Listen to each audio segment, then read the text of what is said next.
Dear all Jinas Pakistan members, DHA Valley effectees, extension effectees, Lahore effectees और हमारे different commercial DHA4 इफेक्टीज़ और जो मुझे सुन रहे हैं उन सबको मेरा सलाम। जो हमारा प्रोटेस्ट का वक्त करीब आ रहा है तो छोटी छोटी क्लैरिफिकेशंस हैं जो हम इंशाल्लाह डेली बेसिस पर आपको देंगे और डेली बेसिस पर आपको अपडेट किया जाएगा। जो भी हमारे साथ कम्युनिकेशंस हो रही हैं इंशाल्लाह उसके बारे में आपको बताएंगे और कोशिश करेंगे कि ये जो जितने भी दिन हैं इसमें हम फुली इन टच रहें और आपकी जितनी भी क्यूरीज़ हैं, जितने भी क्वेश्चंस हैं प्लानिंग के हवाले से, वो तमाम चीज़ें आपके साथ डिस्कस की जाएँ।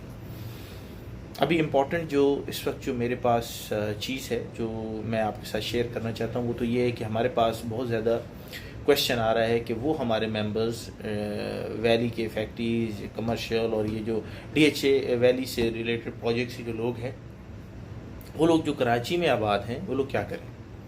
तो हमने पहले भी ये कहा था कि जो लोग कराची, कोयटा और सिंध के लोग हैं वो कराची में इकट्ठे होंगे। उन तमाम लोगों को थोड़ी कोयटा के लोगों को तकलीफ़ करनी पड़ेगी, उनको जाना पड़ेगा। और हमारा जो वेन्यू है फॉर गैदरिंग कराची में वो हमारा DHA कराची हेड ऑफिस है। उसके अंदर आपने ये करना है कि ख़ुद से ही यहाँ पर तो बैनर्स और ये चीज़ें हम अरेंज कर रहे हैं अपने फैक्ट्रीज़ के लिए, हमारे पास ऑलरेडी काफ़ी स्टॉक भी पड़ा भी है, लेकिन वहाँ पर आपको ख़ुद अरेंज करना पड़ेगा। जो लोग बैनर्स अरेंज कर सकते हैं वो बैनर्स अरेंज कर लें, जो लोग पेपर चार्ट अरेंज कर सकते हैं वो अरेंज कर लें।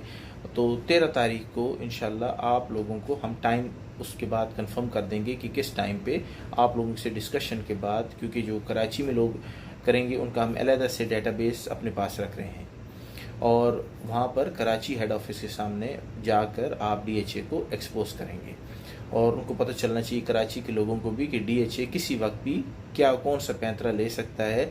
तमाम तर लोगों को इसके बारे में इल्म होना चाहिए और यही वहाँ पर जब आप लोगों से आपकी बात होगी तो आप उनको बताएंगे कि उनके साथ क्या हो रहा है।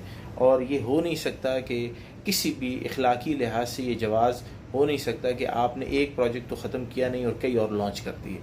हाँ, अगर आप समझते हैं कि ये कमर्शियली ये ज़रूरी है तो सबसे पहले वहाँ से पैसा निकालिए अपने प्रॉफिट्स में से और इधर इन्वेस्ट कीजिए ताकि ये काम ख़त्म हो। आप अपनी कन्वीनियंस के ऊपर कामों को नहीं कर सकते। इसी को जो है यही इसी के साथ, इसी एटीट्यूड के साथ हमारा मेन जंग है और मेन प्रॉब्लम है।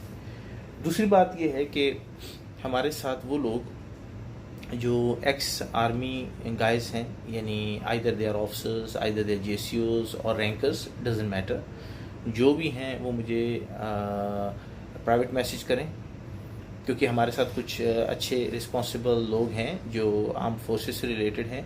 तो वो लोग चाह रहे थे कि वो कह रहे हैं कि हम एक एप्लीकेशन डायरेक्टली चीफ को लिखना चाहते हैं, नंबर 1, एक कलेक्टिव वन, और जो प्रोटेस्ट के दिन भी जब वो आएंगे तो दे कैन कोऑर्डिनेट बेटर। तो वो कह रहे हैं कि हम आपस में हम कम से कम इन टच हों कि हमें फर्दर क्या स्ट्रेटजी करनी है। डेफिनेटली अगर कोई वहाँ पर रोकने भी आता है किसी से तो ये लोग आके they will be at one place, they will know each other first and then they will be standing by and taking care of और अदर फेलो प्रोटेस्टर्स। ठीक है, क्योंकि ऑब्वियसली एक एक्स फौजी का कॉन्फिडेंस डिफरेंट होता है, he knows how to deal. तो ये आप लोगों की एक बेहतर ऑर्गेनाइजेशन से के लिए हम लोग ये कर रहे हैं कि हम उनका डेटा हम सेपरेटली कलेक्ट करें, फिर हम उनको आपस में कम्युनिकेट करवाएं और उसके बाद जब वो वहाँ प्रोटेस्ट के दिन मौजूद हों तो हमें उनके बारे में पता हो कि कौन कौन लोग हैं और हम उनको डिफरेंट ड्यूटीज़ भी असाइन कर सकें। तो इसके लिए तमाम तर जो मेरे आर्म फोर्सेस से रिलेटेड लोग हैं, डेफिनेटली इन सर्विस लोगों को हम इनवाइट नहीं करते, ना हम उनको कहते हैं कि वो आएँ। हमें इस चीज़ का एहसास है, वो हमें बता ज़रूर सकते हैं कि वो इफ़ेक्टिव हैं। इवन के DPOs और जजेस भी इफ़ेक्टिव हैं जो मेरे साथ इन टच हैं, सो नो प्रॉब्लम, वो ज़रूर बता सकते हैं कि वो इफ़ेक्टिव हैं, लेकिन हम उनको एक्सपोज नहीं करेंगे जो इन सर्विस लोग हैं। लेकिन जो रिटायर्ड लोग हैं they are welcome to join और आकर अपना हक लें, हम उनको सपोर्ट करेंगे और उनको ऑर्गेनाइज भी करेंगे। और तीसरी चीज़ हमेशा से जिसका मुझे वो रहता है, कन्फ्यूजन रहती है और डर भी रहता है, और वो ये होता है कि जो मैंने आपसे कल या परसों बात की थी कि इस प्रोजेक्ट के रेजोल्यूशन में रुकावट रिसोर्सेज की नहीं है, इस प्रोजेक्ट के रेजोल्यूशन में रुकावट उस एटीट्यूड की है कि अगर आपको यानी आम आदमी आपको आपका हक दे दिया जाए तो बहुत से और लोगों को देना पड़ता है।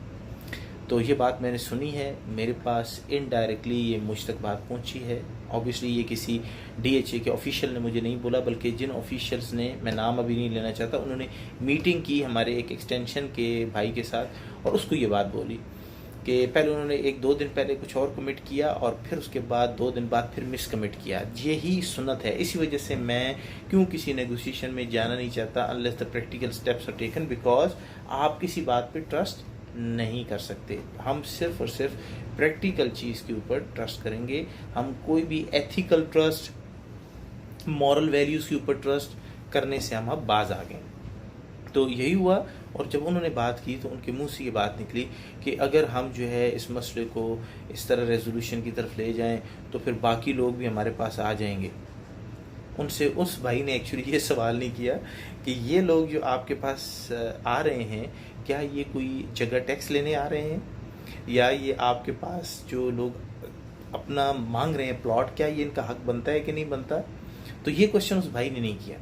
लेकिन मेरा क्वेश्चन डीएचए वालों से ये है कि आपसे ऐसा तो नहीं है कि 8 मरले के बदले हमको कमर्शियल मांग रहे हैं। ऐसा तो नहीं है कि आपसे कोई जो है ना फार्म हाउस लिया जा रहा है। हम ये कह रहे हैं कि 8 मरले की डेवलप लैंड तुम हमें दे दो, 8 मरले की जहाँ पर घर बनाया जा सके, पोसेशनेबल लैंड हमें 8 मरले की दे दो। That's all. इसमें अगर 2 आदमी कहें, 1000 कहें, 10,000 कहें या 10 लाख कहें, जिस से आपने पैसे लिए हैं उसको ये लैंड आपको देनी पड़ेगी। तो प्लीज़ इसके बारे में वर्कआउट करें। इंशाल्लाह हमारा प्रोटेस्ट सबको सरप्राइज करेगा। लेकिन याद रहे, जब हम प्रोटेस्ट कर लेंगे, हम जब, ऐसा नहीं हो सकता कि प्रोटेस्ट की रात मुझे कॉल आए और मुझे कोई डीएचए के ऑफिशियल कॉल करें, कहें जी कामरान साहब आप कॉल ऑफ करें, हम बात करते हैं। तो सर मैं आपको ये गारंटी देता हूँ कि हम बात नहीं करेंगे। हम फिर प्रोटेस्ट होगा और ज़रूर होगा, उसके बाद बात करें।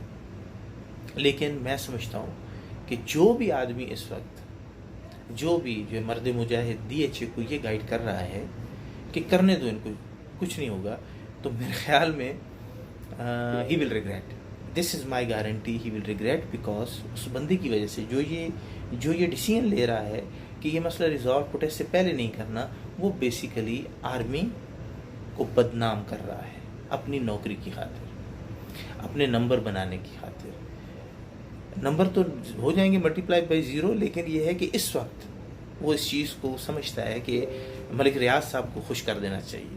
तो मलिक रियाज साहब को खुश करने के बेनिफिट्स तो बहुत हैं, क्योंकि हमने देखा है कि बड़े सारे लोगों को रिटायरमेंट के बाद वहाँ नौकरी मिलती है और माशाल्लाह बहुत अच्छी नौकरी मिलती है। जो पैकेज वो देते हैं वो फ़ौज नहीं दे सकती।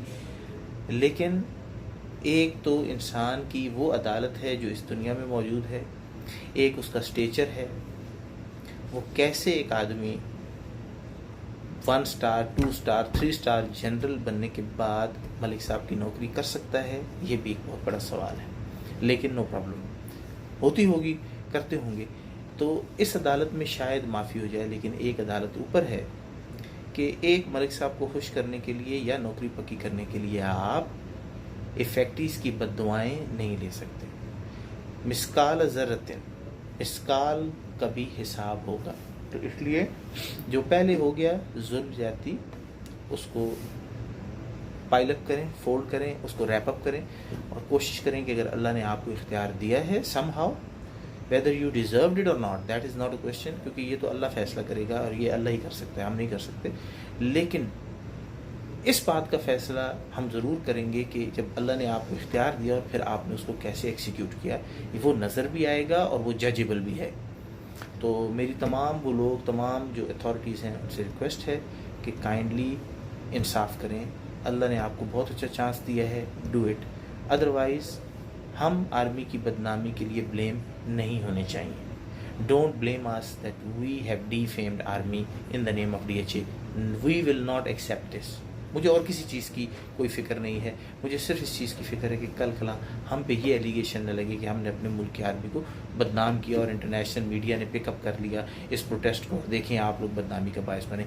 ये चूरन हम नहीं खरीदेंगे। अपना बहुत बहुत ख्याल रखें। जो मुझे सुन रहे हैं, be organise, be ready for the protest. इंशाल्लाह प्रोटेस्ट के अंदर क्या क्या करना है, क्या कंडक्ट होगी, क्या सामान लेकर आना है, किस तरह आना है, किस टाइम पर आना है, इंशाल्लाह फर्दर वीडियोज़ में मैं आप लोगों के साथ शेयर करूँगा। God bless you, thank you very much.